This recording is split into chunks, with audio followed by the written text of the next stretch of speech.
Hello friends, welcome to ইনফোটেনমেন্টে সকলকে স্বাগত জানাই। WBPSC মিসলেনিয়াস 2026-এর এক্সাম নিয়ে আমরা বেশ কিছুদিন থেকে কিন্তু একটা খবর শুনছিলাম যে সেপ্টেম্বর মাসে এক্সাম হতে পারে। কিন্তু পিএসসি বিভিন্ন ডিস্ট্রিক্ট ম্যাজিস্ট্রেট অর্থাৎ জেলা শাসকদের কাছে চিঠি পাঠিয়েছে ভেন্যু নির্বাচনের জন্য। সেখানে ডেট উল্লেখ করা হয়েছে 4 অক্টোবর 2026 রবিবার। ঠিক আছে, সময় 12টা থেকে। পিএসসির এক্সাম এমনিতে 12টা থেকে শুরু হয়, এটা তোমরা জানো। তো এখনও অফিসিয়াল নোটিফিকেশান অর্থাৎ পাবলিক নোটিশ কিন্তু এখনও পিএসসি দেয়নি, আশা করি কয়েকদিনের মধ্যে দিয়ে দেবে। কিন্তু ভেন্যু নির্বাচনের কথাটা এখানে বলা হয়েছে, ভিন্ন জেলা শাসকদের চিঠিটা পাঠানো হয়েছে।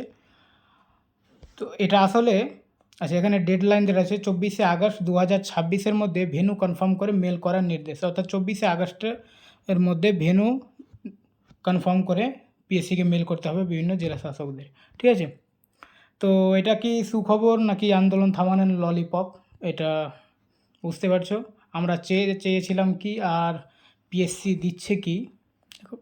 ঠিক আছে, আমরা কী চেয়েছিলাম? আমরা চেয়েছিলাম পিএসসি মিসলেনিয়াসের রেজাল্ট। এর আগে এক্সাম হয়েছে, মেন্স এক্সাম হয়েছে, রেজাল্ট এখনও পর্যন্ত খবর নেই।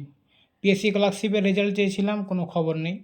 শূন্যপদ না কমানো, পিএসসি স্কলারশিপের শূন্যপদ প্রায় 9,000 শুনছিলাম, তারপরে 8,500, এখন শুনছি আবার 7,500, অর্থাৎ কমানোর প্রচেষ্টা কিন্তু পিএসসি যথাক্রমে চালাচ্ছে, তাই তো। নতুন নোটিফিকেশন প্রকাশ, বহু দূরের একটি পরীক্ষার তারিখ 4 অক্টোবর। নতুন নোটিফিকেশান তো কিছু নেই, যেটা আগের সরকার একটা ললিপপ দিয়েছিল ভোটের মাঝখানে, সেই ললিপপটাকে আবার আমাদের পরীক্ষা হিসাবে ধরানো হচ্ছে। যাই হোক, পরীক্ষা হচ্ছে ভালো কথা, কিন্তু বাকি যে রেজাল্টগুলো হচ্ছে সেগুলো যেগুলো আটকে আছে ওগুলো আসা খুব জরুরি। ঠিক আছে, তো সরকারের কাছে আমাদের রিকোয়েস্ট যে আগের রেজাল্টগুলো দেওয়া হোক। পরীক্ষা তো আমরা 4 অক্টোবর হলে আবার পরীক্ষা সবাই দেবে, আমরাও দেবো। ঠিক আছে, তো